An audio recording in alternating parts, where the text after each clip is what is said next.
your body is your mind. You don't really bet.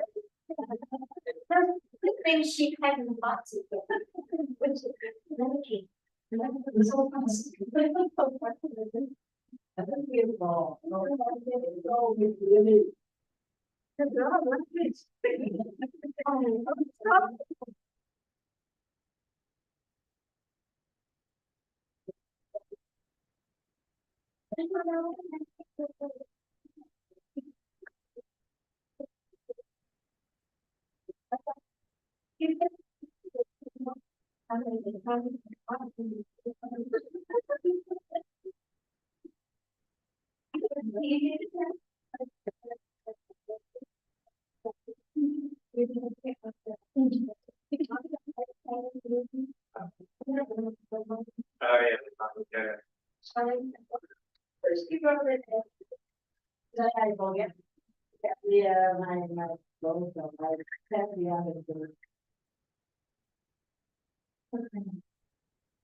I wanted to know at least everything in my house, but I have to on the look.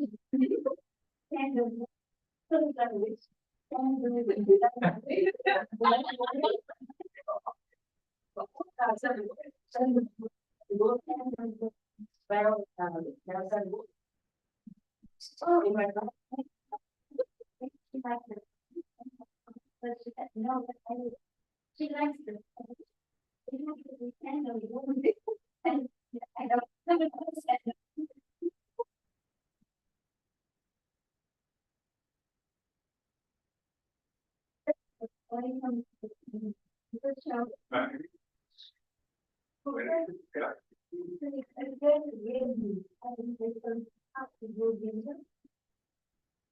You can use Zoom.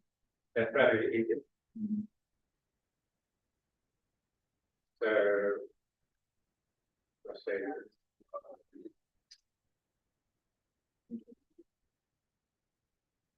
okay, so if you download Zoom onto your computer, and then you start a meeting, you can just do the personal meeting room.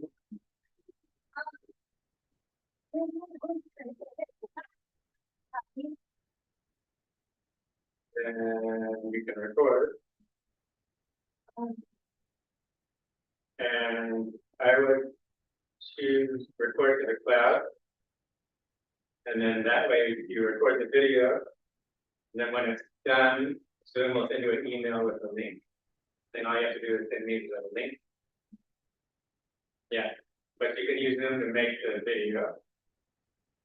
And so you're mainly just talking about the meditation practice. How is your meditation? For the whole semester. And then like,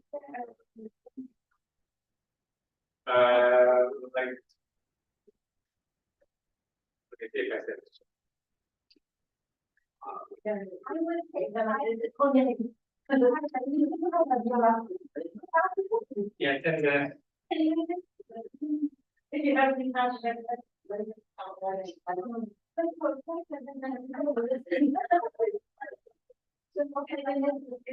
No, I've had some students in the past send me a video of them meditating, Oh, really? and I don't want you to do that. Yeah, I mean, yeah, like I was in the semester and they literally did the same thing. No, maybe No. Right, we have to talk about meditation. Yeah. So then, so you talk about meditation, and then also if you want to talk about the reading, you can talk about the reading. Yeah. So on the last day of class, we can practice people sharing what it was like taking the class. And we can practice using Zoom and all that, so you know how to do it. There will be instructions. So that is not very important, check. Yeah. Right. So then that'll teach you how to do the final thing. And how about the final thing? If you don't want to do the video, for some reason, then you can write a paper talking about what it was like taking the class. So, okay, the written paper is sounds like the reflection. Yeah, and the reflection. whole course. Exactly. Yes. Even two of you. Yes. Yeah. Yeah. I heard before last time about but in the future, even if you one to one. For you, the two my best Yeah. for them. Yeah. Anyone Yeah. Okay. Yeah. That's good. it's not strong. Yeah.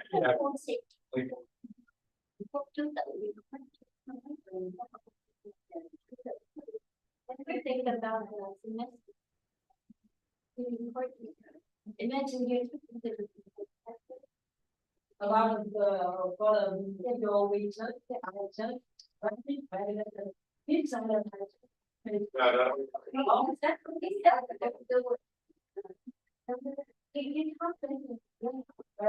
like this really report and then you get something about how you think how you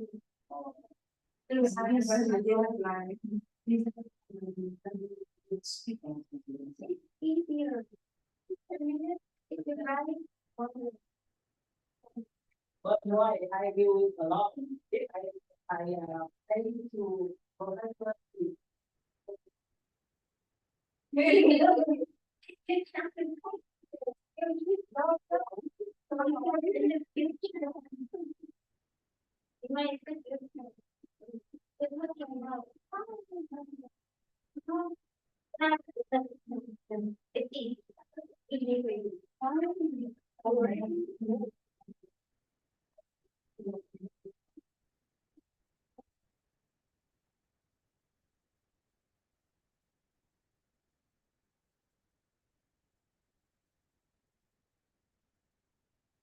So because for this class, I just wanted mainly focusing on meditation, right? So we have the book.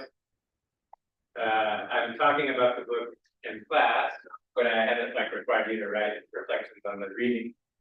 But when you do your sharing, you can talk about the reading also. That's another topic. Yeah. So the last day that we meet, we can go around, people share what the class was like meditating, what it was like reading the book, and that'll be practice for making your video. We could even in class practice doing videos. Yeah. You could even have a partner and have somebody interview you to get you to talk. So that's another possibility.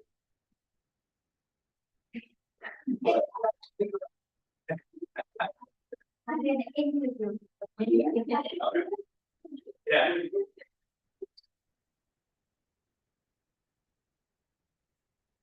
Okay, so today we are on chapter 5,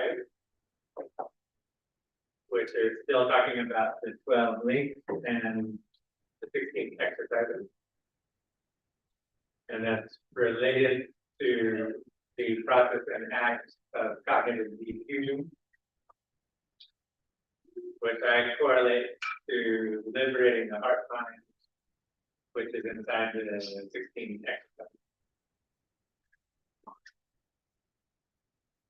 So as usual, I'll read the discourses that are at the beginning of the chapter. So the Nagara Sutra, the Chetana Sutra,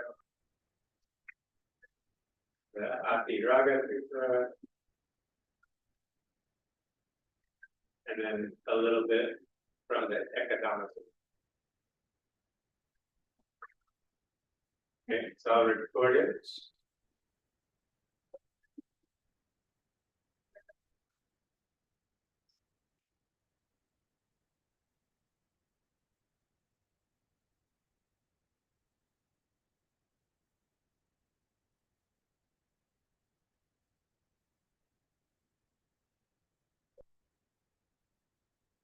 That's good.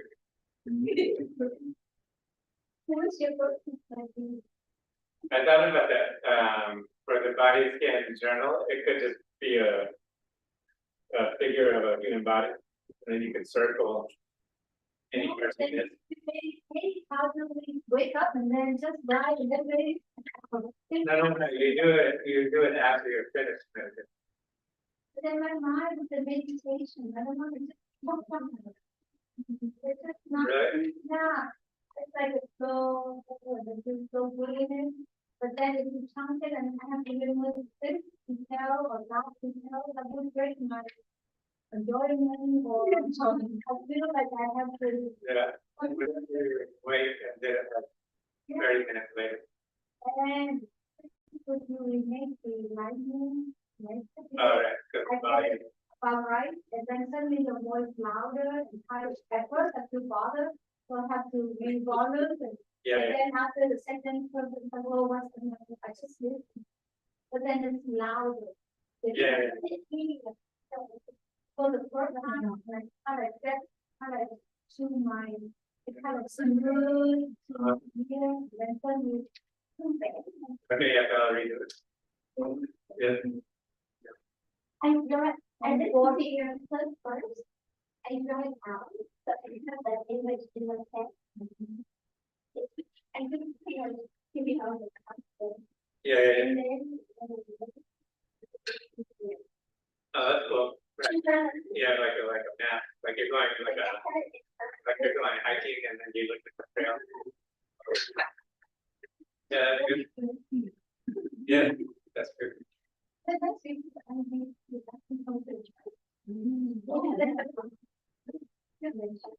Yeah. I'm curious how Yeah. So, when you say that, we start in things like this happened in the lower belly, and I'm wondering when is the lower belly?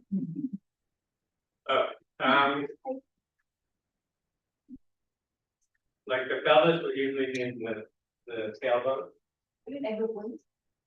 Like the tailbone is like part of the pelvis, right? Yeah, it's from the waist down. So I would say lower back is like the lower vertebra, the lumbar.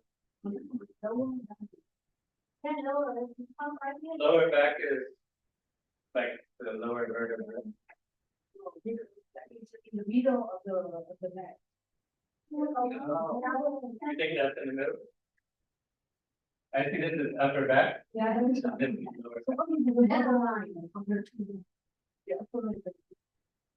Middle back. I'm confused because I'm way. I never really said that. Okay, well then I would say this lower would be the lumbar. Yeah. Then above the lumbar is upper back. And then tailbone would be part of the pelvis. Yeah. Yeah, that's your sacred, well, yeah, sacred, I guess sacred in this way. Yeah, sacred.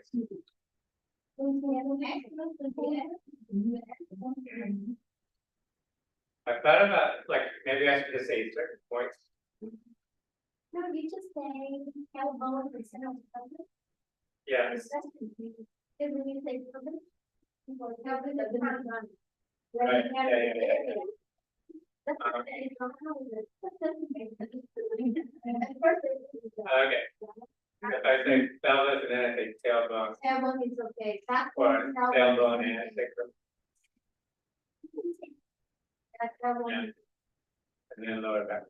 Yeah, that's confusing. I'm gonna finish it. And Right. then the fact that you just put it back.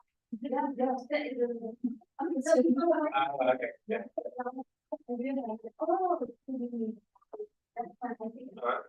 And I put them to do all the other piece of people. Oh, I put that. I guess what I meant was, front of pelvis is here, back of pelvis is here, lower back. Then lower back. We figured that out after. Right. One. Cause I could say pubic bone, perineum, sacrum, To, not everybody's gonna get it. Yeah, maybe. right, yeah, Now, this is the thing. yeah, just say, what do you mean? I mean, during the meditation, you could be aware. It depends on which one you're doing. Well, if it's the microcosmic orbit, then it should be the feeling that from the belly you go down the front and then up the back. So front of pelvis and then tailbone and lower back. And the other scan, when you're going up the leg, I just say pelvis, that just means the whole pelvis. I like the line. The linear is. Yeah. Okay, then, so I could do one that starts at the top of the head and then goes down. That's how it is in the going to Vipassana. 30 minutes, yeah, 34. It's okay. It's hard to get it exactly. Because I always stop when I hear the ping, and Yeah. you know, make it harder, so it's a little bit louder. So Okay. that, oh, okay, that's fine. It's clear. If you manage it, you know. I have to work too. Right. Every morning early, not that. Big step. 6:30 then start doing. Right. Okay, so I'll read you. So it sounds like I should read you all both of those and make another. Say. So- Do the linear one, but have it be the same volume. Yes. Then do another linear, but start at the top of the head. Then do another, the microcosmic orbit, but use the language of pelvis, tailbone, lower back. Yeah, like that. Good, I appreciate But we it. get used to it, you know, first time a little bit. Yeah. Second word, then it's more. Yeah, And then, yeah, it's funny that, like, the idea of like a trail map, like, it should be like visual diagram, like, here's what we're gonna do today, here's the track. So I could work with Claude, the AI, to make is that. Mhm. Oh, everything on YouTube. Yeah. Those who read. Right, yeah, you just see it. Like that. Yeah. Okay, so we'll read some of the discourse.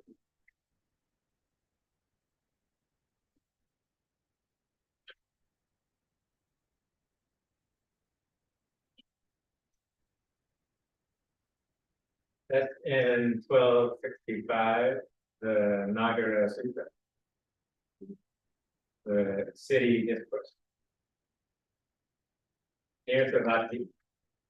Mendicants, before my awakening, when I was still unawakened but intent on awakening, I thought, alas, this world has fallen into trouble. It's born, grows old, dies, passes away, and is reborn yet it doesn't understand the escape from the suffering, from old age and death. Oh, when will an escape be found from the suffering, from old age and death? Then it occurred to me, when what exists is their old age and death. What is the condition for old age and death? Then, through proper attention, I have the breakthrough of understanding. When rebirth exists, there is old age and death. Rebirth is a condition for old age and death. Then it occurred to me, when what exists is their rebirth, becoming, grasping, craving, sensation, contacts, the sixth sense field. What is the condition for the sixth sense field?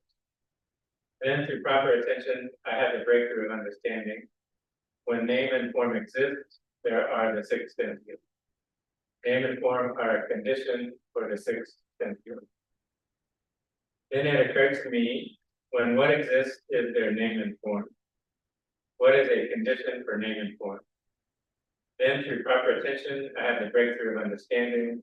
When consciousness exists, there is name and form. Consciousness is a condition for name and form. Then it occurred to me, when what exists is their consciousness. What is a condition for consciousness? Then, through proper attention, I have the breakthrough of understanding. When name and form exists, there's consciousness. Name and form are a condition for consciousness. Then it occurred to me, this consciousness turns back from name and form and doesn't go beyond. This is the extent to which anyone may be reborn, grow old, die, pass away, or be reborn. That is, name and form are a condition for consciousness. Consciousness is a condition for name and form. Name and form are a condition for the sixth sense field. The sixth sense field are a condition for contact. Contact is a condition for sensation. Sensation is a condition for craving. Craving is a condition for grasping. Grasping is a condition for becoming. Becoming is a condition for rebirth. Rebirth is a condition for old age and death, sorrow, lamentation, pain, sadness, and distress come to be. That is how this entire mass of suffering originates. Origination. Such was the vision, knowledge, wisdom, realization, and light that arose in me regarding things not learned before from another. Then it occurred to me, when what doesn't exist, is there no old age and death? When what ceases, do old age and death cease? Then, through proper attention, I have the breakthrough of understanding. When rebirth doesn't exist, there's no old age and death. When rebirth ceases, old age and death cease. When name and form don't exist, there's no consciousness. When name and form cease, consciousness ceases. Then it occurred to me, I've discovered this path to awakening. That is, when name and form cease, consciousness ceases. When consciousness ceases, name and form cease. When name and form cease, the sixth sense field ceases. When the sixth sense field ceases, contact ceases. When contact ceases, sensation ceases. When sensation ceases, craving ceases. When craving ceases, grasping ceases. When grasping ceases, becoming ceases. When becoming ceases, rebirth ceases. When rebirth ceases, old age and death, sorrow, lamentation, pain, sadness, and distress cease. That is how this entire mass of suffering ceases. Cessation. Such was the vision, knowledge, wisdom, realization, and light that arose in me regarding things not learned before from another. Suppose a man traveling through a wilderness stumbled on an ancient path traveled by people in the past. He'd follow it and would see an ancient city, an ancient capital, inhabited by people in the past, with parks, wood, and lotus ponds, once walled, a delightful place. Then that man would tell the king or his minister, "Please, sir, you should know this. While traveling through the wilderness, I stumbled on an ancient path. I followed it and saw an ancient city, an ancient capital. Sir, renovate that city." Then the king or his minister would renovate the city, and sometime later it would become successful and prosperous, populous, and full of people, grown to expansion. In the same way, I saw an ancient path traveled by the fully awakened Buddhas of the past. And what is that ancient path? it is simply this noble eightfold path that is right view, right thought, right speech, right action, right livelihood, right effort, right mindfulness, and right immersion. That's the ancient path traveled by the fully awakened Buddhas of the past. I followed it, and by doing so, I directly knew old age and death, their origin, their cessation, and the path leading to their cessation. I directly knew rebirth, becoming, grasping, craving, sensation, contact, the six sense fields, name and form, consciousness, volition, ignorance, their origin, their cessation, and the path leading to their cessation. Having directly known this, I have explained it to the monks, nuns, laymen, and laywomen. And so this spiritual path has become successful and prosperous, extensive, popular, widespread, and well proclaimed among gods and humans.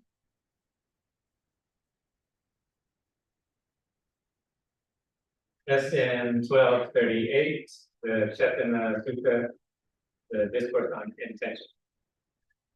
At Savati, mendicants, what you intend or plan, and what you have underlying tendencies for, become a support for the continuation of consciousness. When this support exists, consciousness becomes established. When consciousness is established and grows, there is rebirth into a new state of existence in the future. When there is rebirth into a new state of existence in the future rebirth, old age, and death come to be, as do sorrow, lamentation, pain, sadness, and distress. That is how this entire mass of suffering originates. If you don't intend or plan, but still have underlying tendencies, this becomes a support for the continuation of consciousness. When this support exists, consciousness becomes established. When consciousness is established and grows, there is rebirth into a new state of existence in the future. When there is rebirth into a new state of existence in the future rebirth, old age, and death come to be, as do sorrow, lamentation, pain, sadness, and distress. That is how this entire mass of suffering originates. If you don't intend or plan or have underlying tendencies, this doesn't become a support for the continuation of consciousness. With no support, consciousness is not established. When consciousness is not established and doesn't grow, there's no rebirth into a state of existence in the future. When there is no rebirth into a new state of existence in the future rebirth, old age, and death cease, as do sorrow, lamentation, pain, sadness, and distress. That is how this entire mass of suffering ceases. That's in 1264, Ati Raga Sutta, the If There Is Desire discourse. This is an excerpt from that discourse. If there's no desire, relishing, and craving for solid food, if there is no desire, relishing, and craving for contact as fuel, if there's no desire, relishing, and craving for mental attention as fuel, if there is no desire, relishing, and craving for consciousness as fuel, consciousness doesn't become established there and doesn't grow. Where consciousness is not established and doesn't grow, name and form are not conceived. Where name and form are not conceived, there is no growth of volition. Where volition doesn't grow, there is no rebirth into a new state of existence in the future.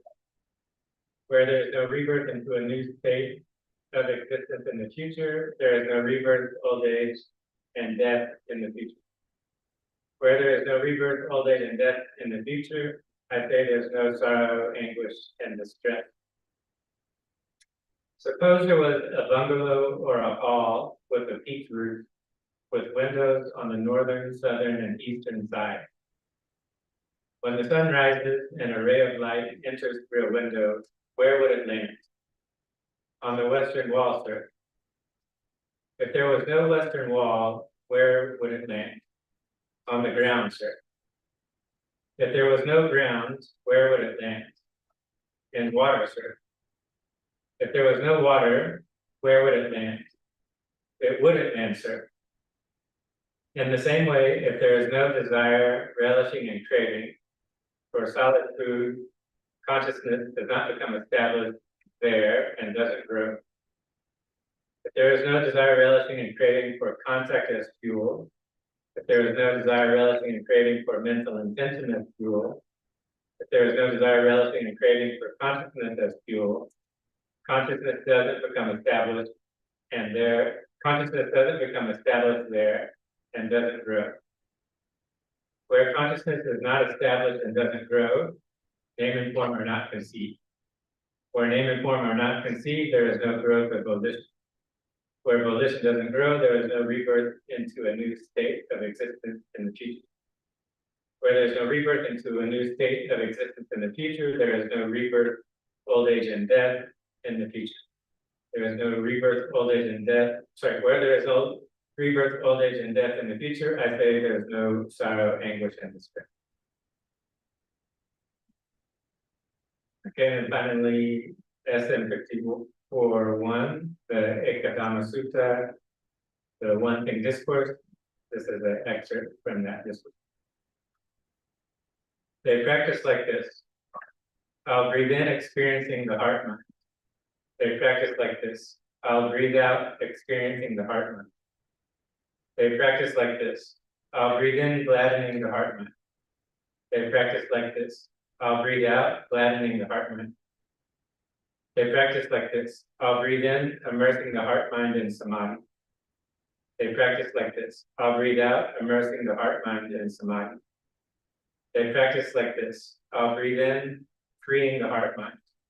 They practice like this. I'll breathe out, freeing the heart mind.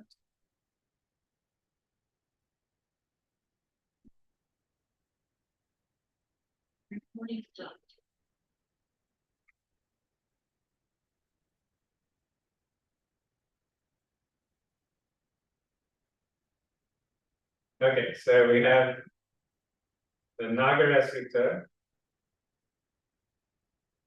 And so here the Buddha is talking about how he discovered the path to nirvana by asking, where does the suffering of old age and death come from? And then he just worked his way backwards.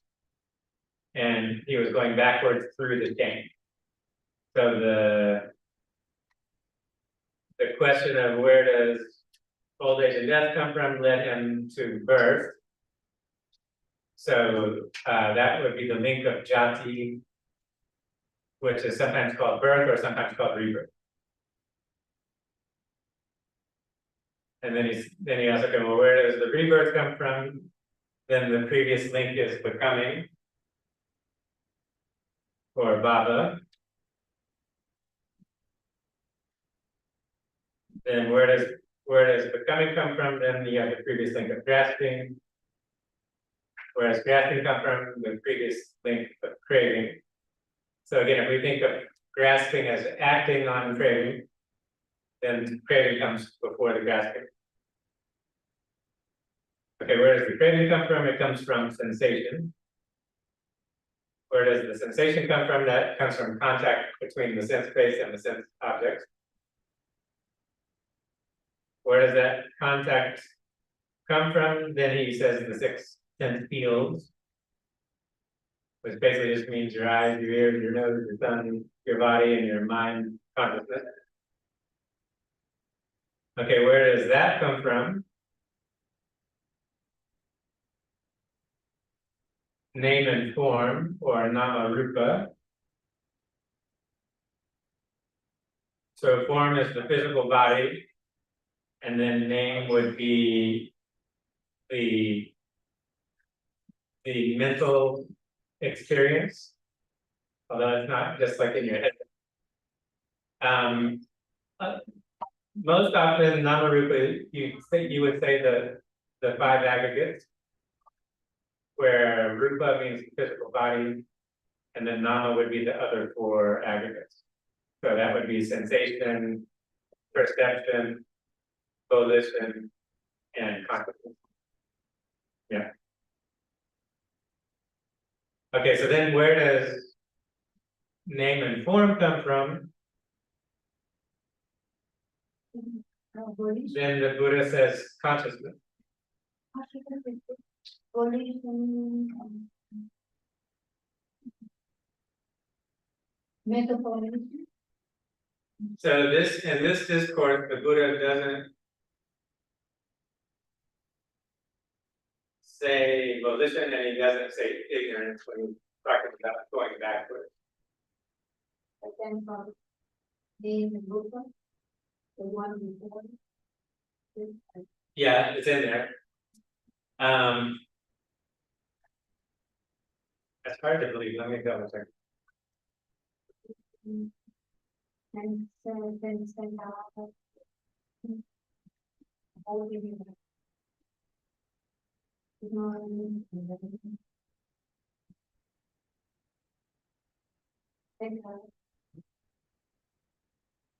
Mental quality. Get to go now.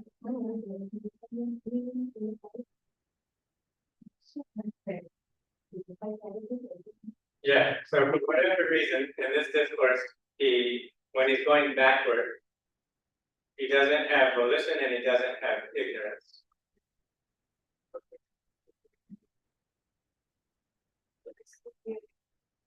They're already ignorant.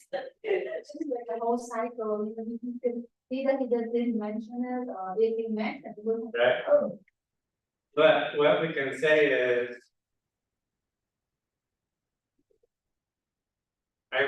the important thing is, it's basically he gets back to consciousness and then name and form. And then name and form gives rise to consciousness. So it's like the chicken and the egg, which one comes first? So he's basically saying you have name and form, and then consciousness comes out. And then, but then he says you have consciousness, and then name and form comes out. Okay, that's And the breakthrough. yeah, The consciousness, everything. he says this consciousness turns back from name and form. It doesn't go beyond it. Okay? Turns back. Yes. So I would say it's like he's trying to get to the source of where the process of rebirth is coming from. So he's already gone through the body, sensations and stuff coming up and acting, right? So last week we talked about that part of the chain as the craving coming out of sensation. And then, the practice of abandoning the craving that's coming out of sensation. Okay, so in this discourse, he's going further back in the chain towards the beginning. It's not exactly the same as the normal 12 links, but he's talking about an experience of getting back to consciousness as like the furthest back you can go. Okay?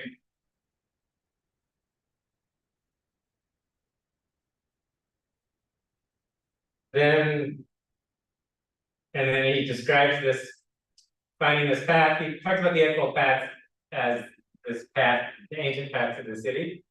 But I would say even the 12 links, I think you could also think of as an ancient path. Because it's like the way he's talking about it in the discourse, he's like going backwards in the link. And that's how he gets to nirvana. So that also reminds me of like, that's the ancient path also. Like going back in the link.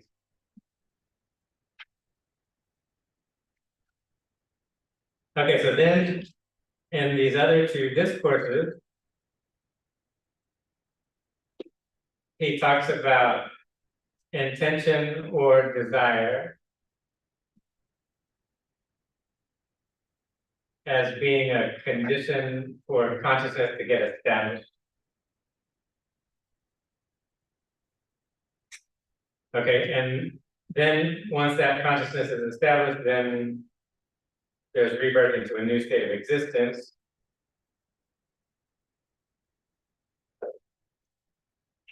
So to me, this would have to do with when you're being reborn into a body, the consciousness is getting established. How is that happening? Because there's intention, and underlying tendency, and that's causing you to get reborn into your present lifetime. So your karmic momentum, you're not an arahat yet, so wherever you're coming from, whatever plane of existence you're coming from, there's still intention happening, and that intention can cause consciousness to get established. And then you get into a new body-mind system.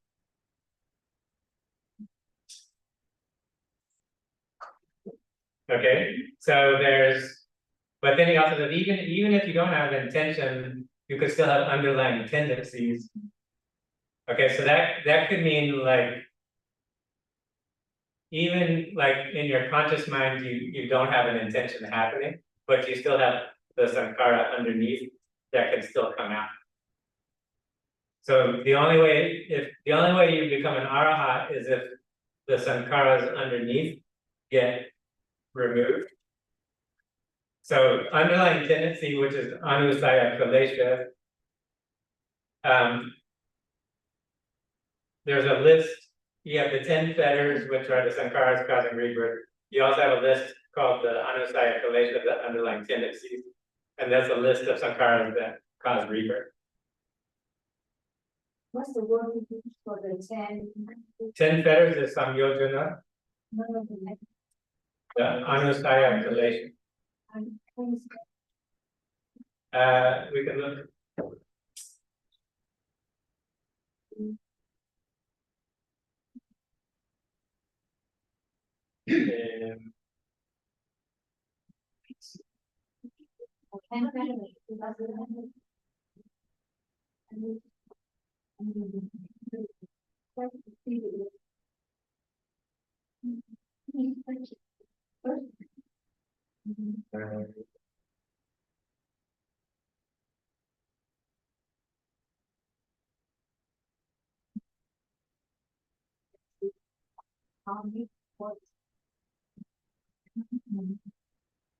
Before you were born.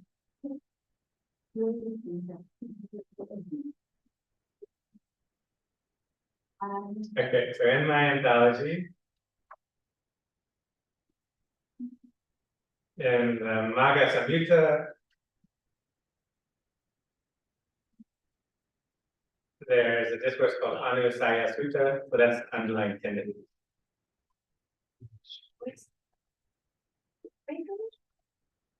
That's in 45-175.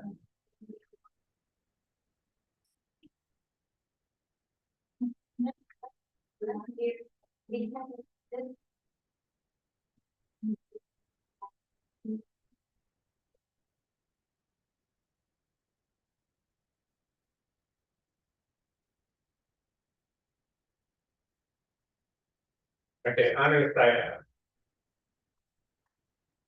Underlying tendency. Inherent inclination, dormant disposition. So it's just like, okay, right now I'm not angry. I don't really have any intense craving, but I'm not non-returner. Right? If something happens, I might get mad about something. The anger is still there as an underlying tendency. I'm not a non-returner. It's still there.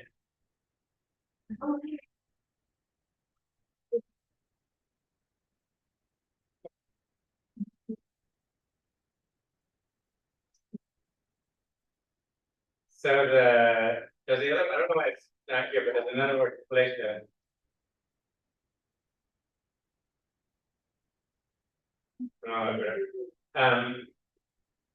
But anyway, so in the discourse, the Buddha is saying,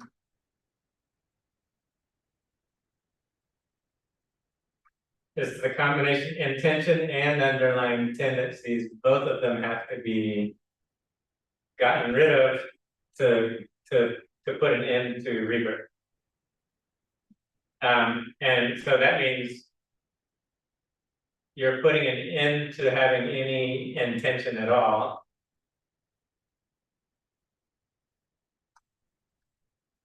And then even the underlying tendency to have an intention, that's also you're getting rid of it.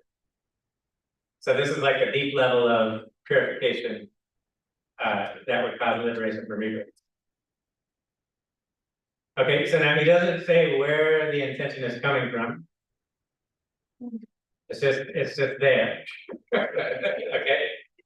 So that to me gets us back to the 12 links of the second link is volition or sankhara.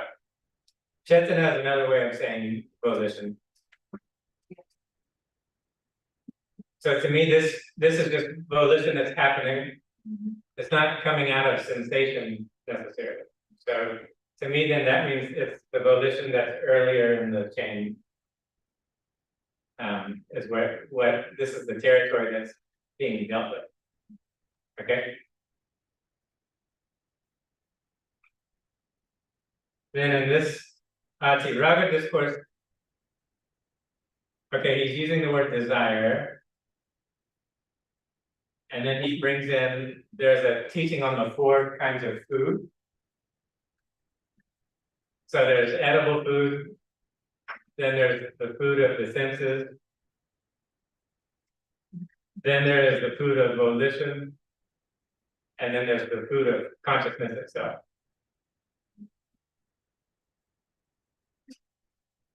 So you could say that there's craving for consciousness,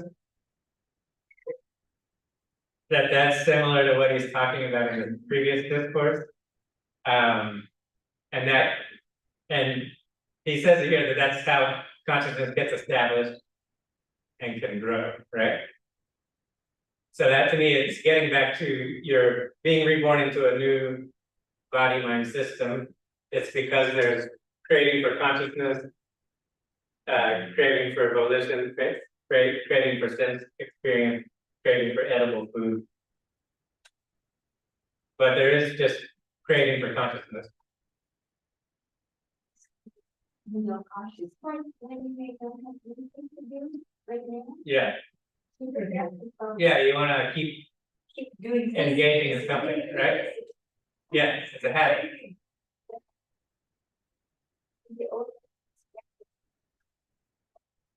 Right, something to keep you distracted. Yes, okay. Yeah, so ultimately it's a movement in the store consciousness. So then he tells this story then about sunlight going through a window onto the wall of a house. And if you knock the wall down, the sun lands on the ground. If you take the ground out, it lands on the water. So I guess it means like the view that the earth is on top of the ocean. Like the land is on the ocean. So if you took the land away, you would just have ocean. It would be water. Okay, then if you take that away, there's no place for the sunlight to land. So the idea here is if you remove the desire for anything, there's no place for it to land. The consciousness cannot get established. So it's as if there's some deeper level experience that if you take away the landing pad, it somehow leads you to an experience of nirvana. So 10 better cube. Yes. If someone doesn't learn the whole system, Yeah. just listening to this, Yeah. they might take the extreme. Yeah. Just like the Jane. Like, oh, I don't want to have any volition at all. I'm not even gonna walk or eat food. Yeah, that technically speaking, from what I understand, the Jains saw action as the cause. So they're putting it into action. Whereas the Buddha saw volition as the cause. So he wants to put it into volition. Yes. Yes. So this idea though of this sunlight, it's almost as if like your true nature or Buddha nature is the sunlight. And if you take away any place for it to land, it's like your true nature, you realize your true nature. If you remove your craving to everything, then your nature will do that. Yeah, yeah. Okay, so then in the 16 exercises, we know the first 8, you're mainly dealing with body sensation and the sankharas that are coming out of body sensation. If you do the first 8 exercises and then you get to the 4th dana and then you reach a place of equanimity, then the volition coming out of sensation has chilled out. And then now it gets to contemplating the heart mind, which to me then means awareness of awareness. Okay, and then it says, gladdening the heart mind, immersing it in samadhi, and then freeing or liberating the heart mind.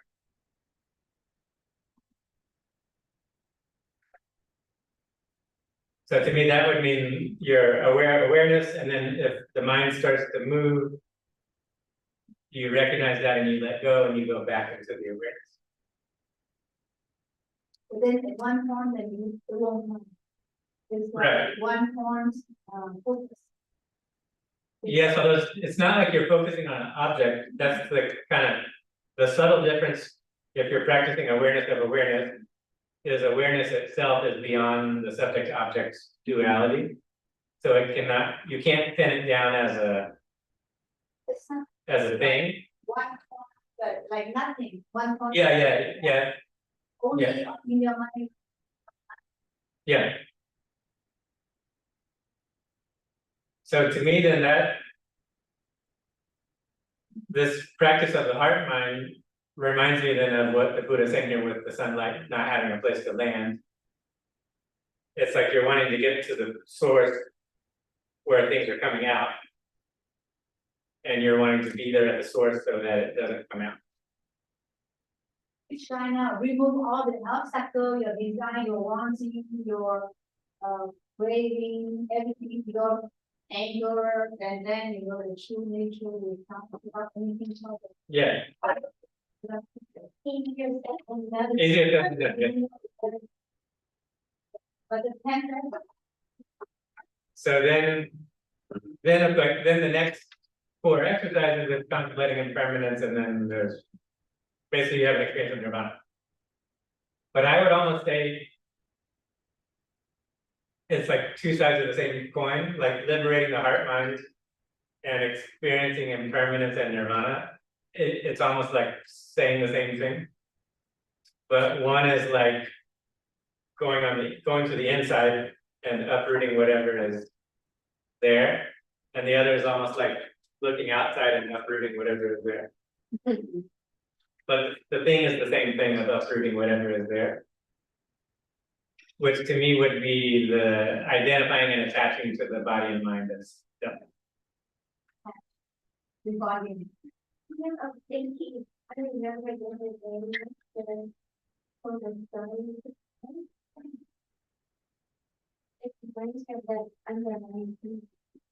I was doing something to do with the Bible, to do this type in daily, and he would ask them to do one.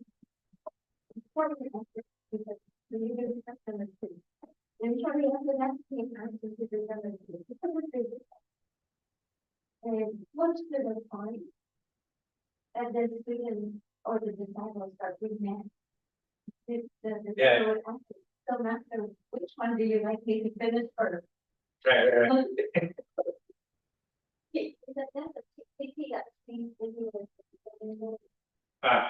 Okay. But people of this generation will be more continuous, I would say. So never ask that. Just keep doing what the master. Right, they trust the master knows what's best, and therefore they. Yeah, and did it, and then master push me to another, more challenging situation. Yeah.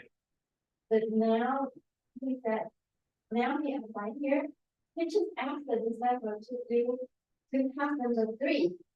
Then the disciple already asked, like, you feel upset. Right. So which one do you want me to pick? Yeah. What's the point of pushing? Just, go and then without finishing anything. To upload the underlying tendency. Not. There's a student of Ramana Maharishi named Annamalai Swami, and at the ashram, he was like the maintenance man or the building construction guy. And sometimes Ramana Maharishi would ask him to do something that he knew would make other people mad at him. And he told him, you can't tell people I told you to do this. So he was making the guy on purpose have people get mad at him in order for him to work on his ego. But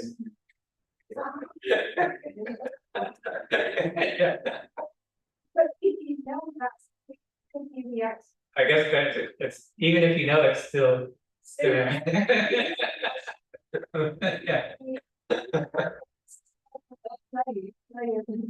Yeah. Right. And he worked very hard at the ashram, and then at a certain point, Sri Ramana said, okay, now you're done with that, now go meditate. Yeah. He had to go through a certain phase, and then he said, okay, now go meditate. Yeah.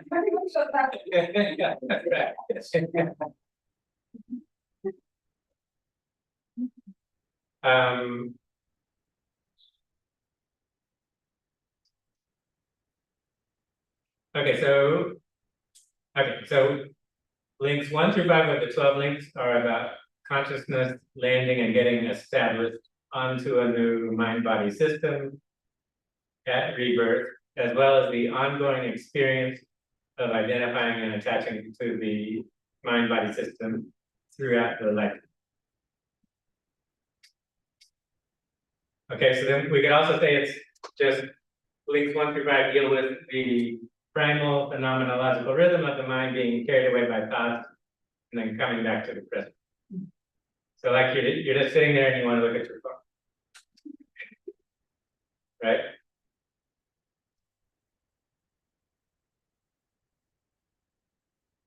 Okay, so whereas links 6 through 10 deal with sankharas coming out of body sensations, links 1 through 5 deal with sankharas coming out of awareness itself. Okay, then whereas exercises 1 through 8 of the 16 exercises work with sensation and sankhara coming out of sensation through mindfulness of breathing in the body, exercises 9 through 12 work with awareness of the heart mind itself and liberating. The implication is that one is working with awareness and sankharas coming out of awareness.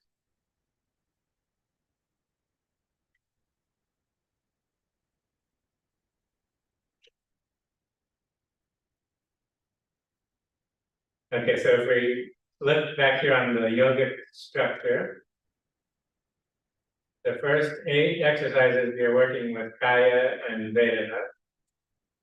And then with exercise 9 through 12, you get to Chitta. Okay? And so I see that as you're doing awareness of awareness practice.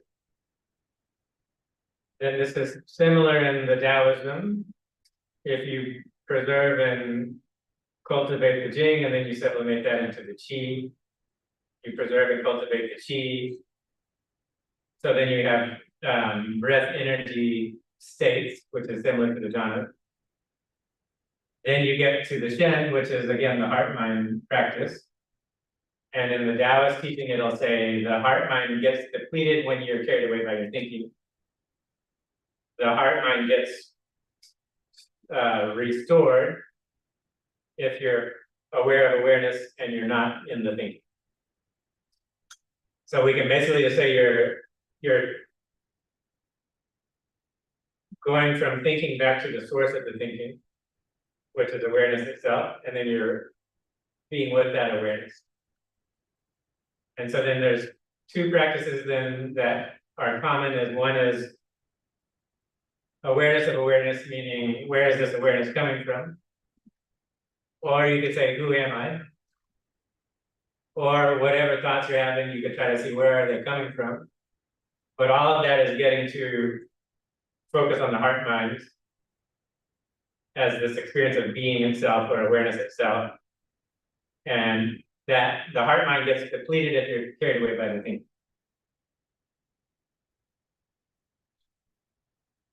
So that's what we can say is happening then is this heart mind practice, you're going into the heart mind as being itself, as opposed to you're carried away by the thinking or you're caught up in the subject object duality. Then that heart mind practice then can ultimately lead to becoming one with the Tao, which would be similar then with the final 4 exercises where you're aware of impermanence, dispassion, cessation, relinquishment, which is basically saying you experience nirvana and the 10 fetters are weakened or destroyed.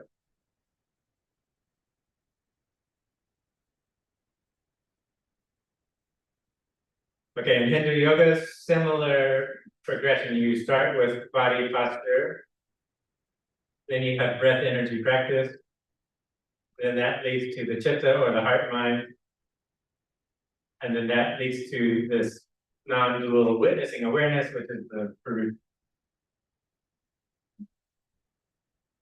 Then Shams in Buddhism, you also start with posture, then you work with breath energy, then you get to the heart mind, and then that can lead to realization of Buddha nature.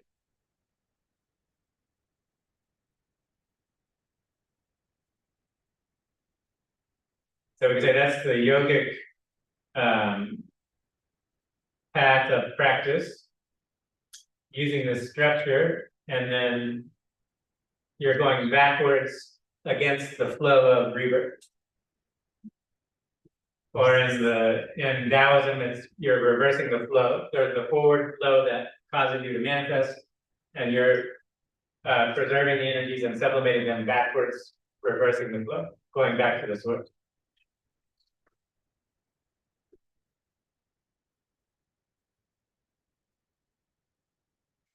So the heart mind means chitta. Yes, same, yes. So we have like 52. The 52 mental formations, that would be Chitta, Chitta Sankara. chitta. Yeah. We could say Sankara, if again, Sankara can mean multiple things. It can just mean emotion, or it can mean volition in general. So that would be a thing that's happening. That's what we're trying to bring to an end. And we could say that Sankara can come out of the body as, it could come out of sensation, but it can also just come out of awareness itself. Such as your mind's carried away by thinking, and you want to bring it back to the origin place. Just don't involve. Huh? Don't involve, just don't involve. It's starting, you go immediately back to the breathing, to the Yeah, so the practice is shifting the attention to the present. And it's very interesting, you could say the belly is another origin place. Because emotion and action comes up out of the belly. People think, oh, my life is, I've mapped it out in my head, and life is happening based on my plan, right? It's like the movie Inside Out, where it's the committee up in the head, and people think my life is happening based on this plan. But really, like, the habit energies really come up out of the body or out of the heart mind. So it's really the place where life is emerging is actually out of your belly and your heart. And so when you're doing these practices, it's like getting back to the origin place where things come out. And you're staying in the origin place, and that's what builds up the energy. And then you're refining it. And it's easier to start with the breathing in the belly first, because you have an object you can focus on. and its sensation. And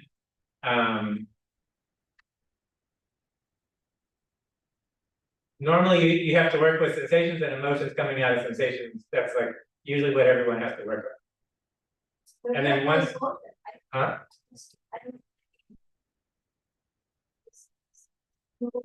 Yeah. Make me think or circle, what is it, or just like reading. Right. Okay, so then you could have just, you know, in general, you're a content person. But then we can say, if you are cultivating the breath energy, you can cultivate the jhanas, which are wholesome emotions that you do want to cultivate, which is something beyond just your normal experience. Once in a while, I get upset, I cannot do it. Okay, so that right there is a very interesting statement. Okay, so in meditation, in counseling, if you're upset by something, you're experiencing emotion, most of the time you're going to feel it in the belly, the heart, or a combination of those two things. So that these are places where it's a place where things come out. And so yes, actually, if you can, when you're upset, if you can become aware, oh, it's emotion and I'm feeling it in my body. Yeah, and then you meditate on the sensation in the body, even though it's unpleasant. If you can overcome the aversion towards the unpleasant, you can really be aware, oh, the emotion comes from here. This is where it comes from. And that is a source, it's a source. And that is actually, so that's the reason why you work with the belly and the heart is because you are working with all these habit energies. Even if most of the time you're fine, when something comes out, it's going to come out in these places. It might start with a thought, but in terms of the actual, really where it's happening, it's in you. And then, so this is where you should be working. Because you keep pointing back to the story. If I'm upset, then I try practicing now that, oh, I have the thought, that's a thought coming. But then when I keep going back to the story, whatever happened, I'm making up. Yeah, so I would say then the reason why it's hard not to be in the thinking is because there's an unpleasant sensation underneath that's giving rise to the emotion that goes into the thinking, because it's hard to just be with the sensation. And so it will push you to keep thinking. And it's like, oh, if I could just stop thinking, it's like you have to go back to the origin place where the emotion is happening. Normally, if we pay attention to the body, naturally the emotion is really. Yes, it can be if you stay there, it doesn't escalate. So that's the whole point. If you're staying in the belly and the heart in your daily life, when something comes up, you can be like, oh, there it is, and then you can be with it. And you can neutralize it to a certain degree. But my experience though is that our life is unfolding from habit energies that are coming out of the body and out of the heart mind. And if you do these practices, you're back at the place where things originate. And then you can become aware, oh, here is a karmic pattern coming up. Is it wholesome? Do I want to do it? Or is it unwholesome? I want to let go of it. And that's how you really are deciding what do I want to, how can I have wholesome becoming and abandon unwholesome becoming? And also even what is happening or even what is about to happen, if you're in touch with your body, that's the best way to know what's going to happen. Before your head knows about it.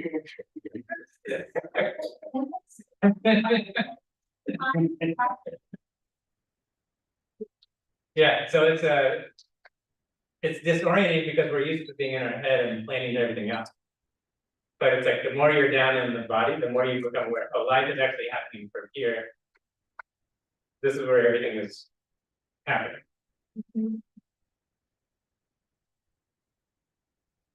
In his friend, we did stand.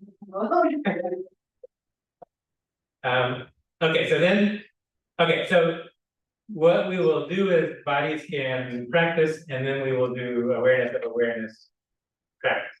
Okay, so we'll do body scan. You can do laying down or sitting, and then we do the awareness of awareness. Positive, aware. Okay, so there's two teachers that I use. One is Master Tu Yun or Master Empty Cloud. He's a famous Chan master from China. I don't know if you have seen his picture. I'll show you before in class.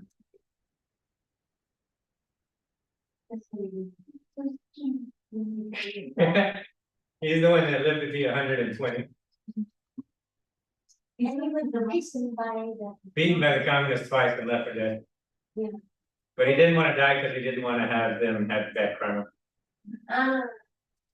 So he was able to make himself come back. When. I want to leave until 100. Okay, so this is. Okay, so you've heard in Japanese that you have koan practice, right? Like, what's my face before I'm born? What's the sound of one hand clapping? Does the dog have Buddha nature? Okay, but one classic koan is who am I? Or another one is who is reciting the name of the Buddha? And so Master Empty Cloud, that he specialized in that as who, it gets down to who am I is really what he's getting at. And so in Chinese, it's called Hua Tu. It's not called koan, it's called Hua Tu. That's the Chinese. Okay, and so according to Master Empty Cloud, Hua Tu means the head of the thought. Yeah, or the beginning or the source of the thought. Okay, so there's different Hua Tus, but he says they all have one meaning. Okay, so he says all these Hua Tus have only one meaning, which is very ordinary and has nothing peculiar about it. If you look into who is reciting a sutra, who is holding a mantra, who is worshiping Buddha, who is taking a meal, who is wearing a robe, who is walking in the road, or who is sleeping. The reply to who will invariably be the same. It is mind. Okay, so again, that's a bad translation because in English we don't have the word for it. So this is the word sen, which is similar to shen. They're not exactly the same, but yeah. So in Taoism they'll say shen, which has a connotation of heart, mind, and spirit. In Buddhism you have the word sen, which is heart, mind, but sometimes it's just translated as mind, which ultimately just means consciousness or awareness. Yes. So when he says mind, you should think heart, mind is what he's saying. Okay. Word arises from mind, and mind is head. In other words, anti-work or before work. Thought arises from mind, and mind is head of thought. Myriad things come from mind, and mind is head of myriad things. In reality, a Hua Tu is the head of a thought, i.e. the anti-thought, meaning beginning thought. The head of a thought is nothing but mind. To make it plain, before a thought arises, it is a Hua Tu. From the above, we know that to look into a Hua Tu is to look into the mind. The fundamental face before one's birth is mind. To look into one's fundamental face before one's birth is to look into one's mind. Self-nature is mind, and to turn inwards, the hearing to hear the self-nature is to turn inward one's contemplation to contemplation of the self-mind. Okay, so Chinese is sen.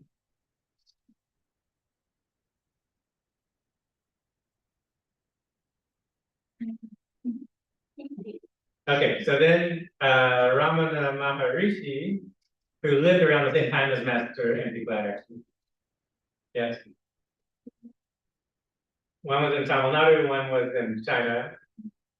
He had one, well, he rebuilt Yunnan Temple, which is outside of Guangzhou, which is near Hong Kong.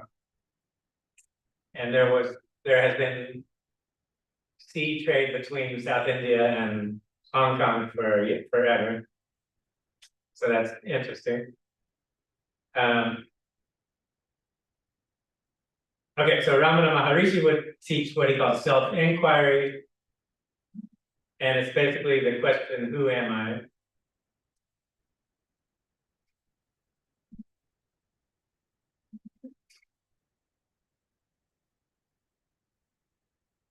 Okay, so begin the meditation by doing the body scan first, right? So do the body scan. You shouldn't just jump into doing the self-inquiry.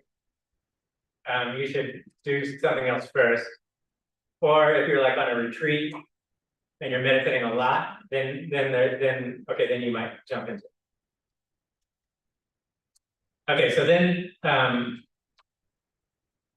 so we do the body scan. Take like, a couple of minutes, drink some water, whatever. Okay, then start doing the self-inquiry. Okay, so then you can ask the question, who am I? And at first you'll hear the question as thoughts in your head. So if you just think, who am I? You hear words in your head, right? Okay. Okay, if you repeat it, who am I? And you are focusing on the feeling of I amness, meaning I am, I exist, I am being. I am being right here. Why focus on? Because the feeling, not the thought I, but the feeling of I resonates with the heart mind as this experience of just being itself or awareness itself.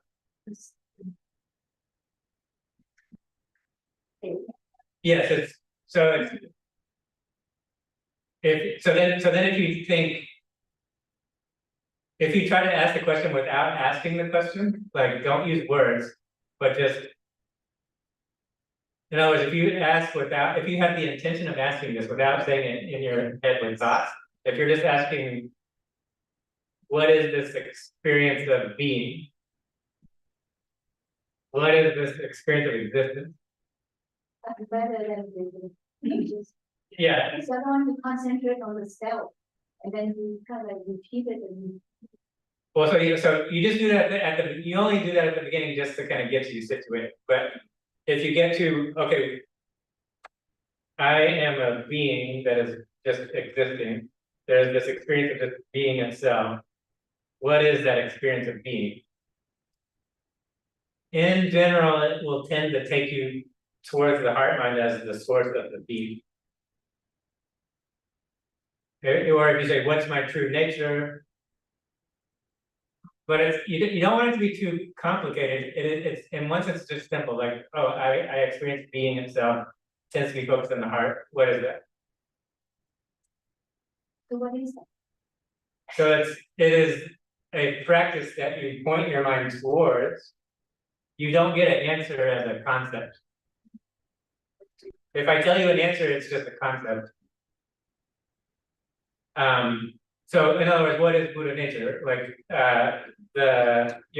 so the way Ramana would describe it, that feeling of I amness or being, like me, I, okay, it gets down to just as being itself. What is that? Okay, so he says, if you're focusing on that experience of being, he said it's like a dog that lost touch with his master, but the dog picks up the scent, the smell of the master, and the dog is able to follow the smell and find the master. So he's saying the feeling of I amness is like a smell of your true nature.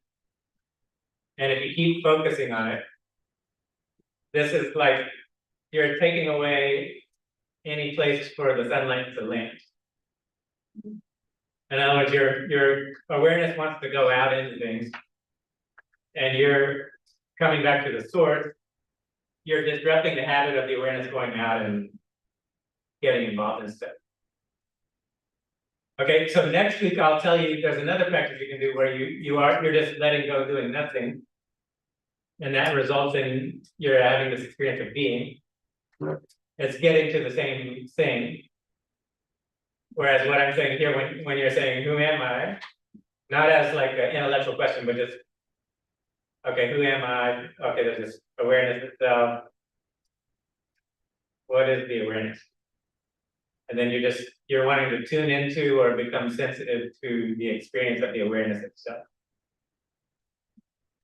Ultimately, you can't pin it down as an object of awareness. In the same way, like you can be aware of your breathing as like, oh yeah, that's a thing I can be aware of.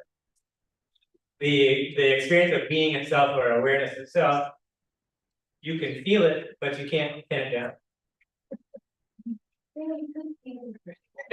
Yes, it should feel, yes.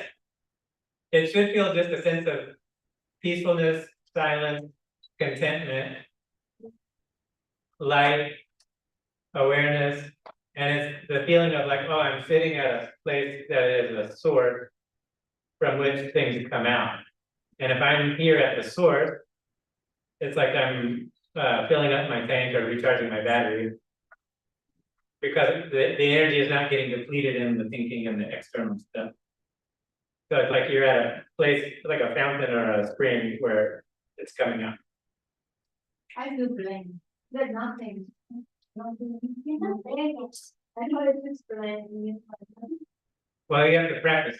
It's through practice that you become sensitive and tuned into the peacefulness, the silence, the contentment. It's a higher frequency of consciousness. So it takes practice to become tuned into it. And then you get, like how the Buddha says in the 16 exercises, you're aware of the heart mind, and then there's gladdening the heart mind, which means this feeling of happiness or contentment. And then that can get deeper and deeper. I think the 16 exercises is like just an organic unfolding of what happens when you do. You have to make certain effort, but then there's a certain just organic result. And so that takes us, it's the yogic structure. If you go back to the source, then you experience the source refilling itself.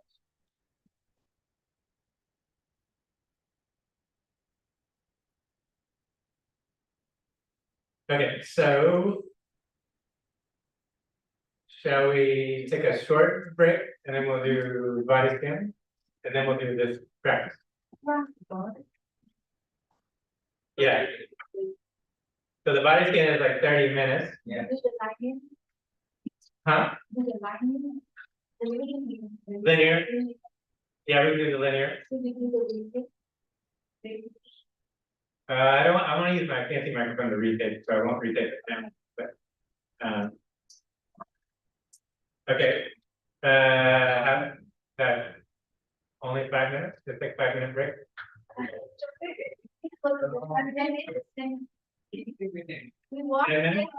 Okay, 10 minutes. 10 minutes. We're gonna do 2 meditations.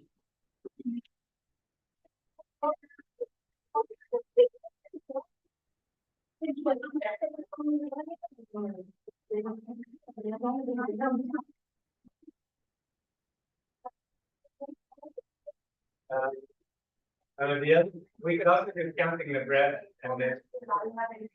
Okay, well, we can do a quarter counting the breath and then do the fluent. Yeah, okay.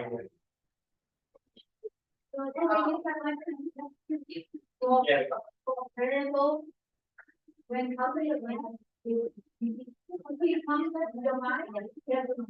matter if you have to do. So you keep forcing for the whole month, day and every day. Somehow now, you get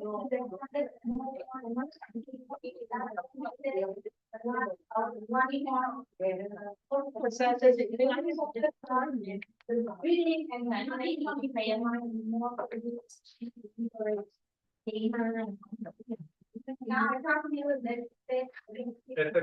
That's a different style.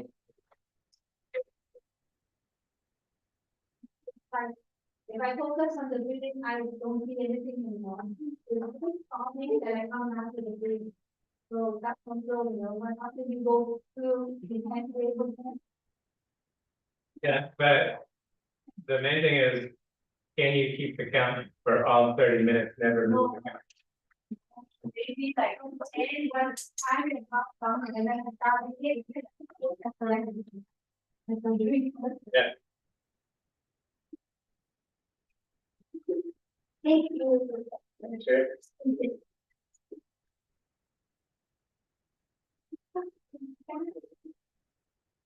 Chú chạy nhanh, chú đi mà nói lên.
Mềm á, chắc cổ mua đi sao á, cổ không tiện đi, tại con mất học ở này đây gì đã học ở nguyên cô đang West á.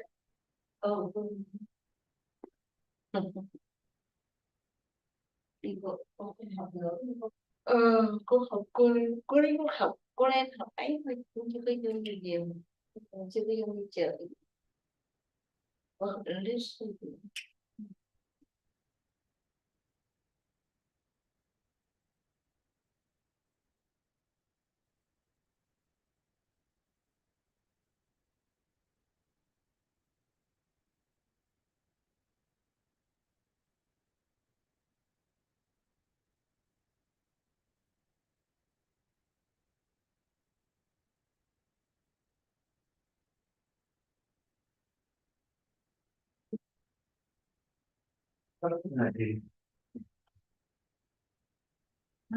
không thì là phải không phải đâu cái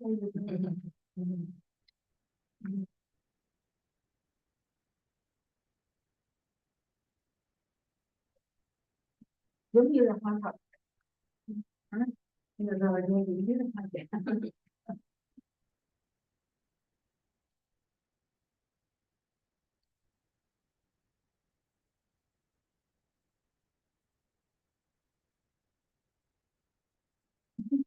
Bao nhiêu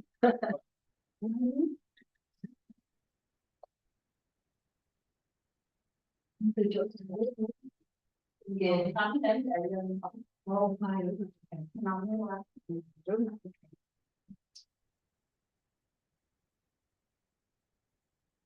mình về hương mình sẽ Hello. How are you? Yes, yes, I'm fine.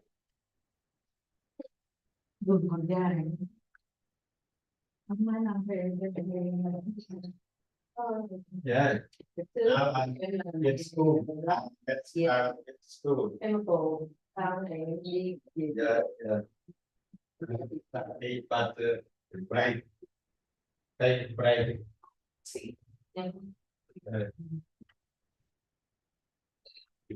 anh làm trong góc Yeah, you know. mình có một cô bà làm ra trả tiền nào giờ mới thấy đó. Okay. Tôi không nhưng mà mình phải đọc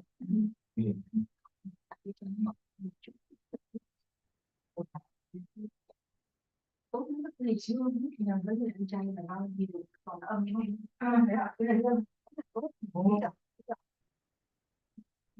cái chương công bằng mình cái cực này cái mình từ đó mình làm rất là nhiều Hình như nó có bán. Có.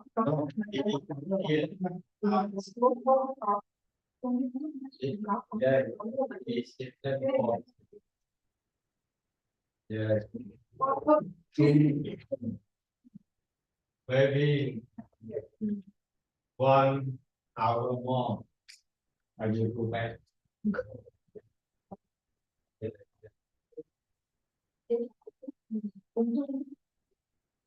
So, thank you. Thank you. Bye. I will tell you watching. Goodbye. I'm still there. You see my class. So,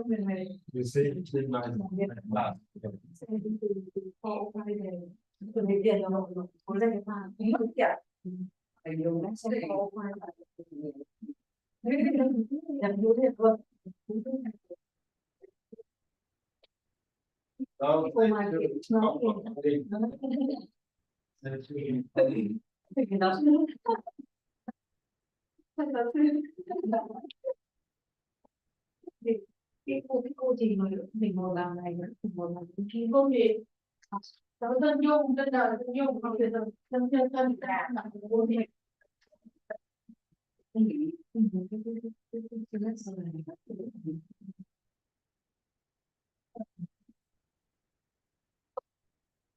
không biết sao mình với tổ không có ở chung người ông ơi, gặp mặt thì biết chứ không biết tên của tên là Dung, Bùi thì Dung, nhưng mà tên trong đà đạo thì tên là Hiệp Liên, mình là Âm Liên, còn tên đời mình tên Trang, Liên là Xanh, Liên là Xanh, đúng rồi, bác sĩ của Liên luôn.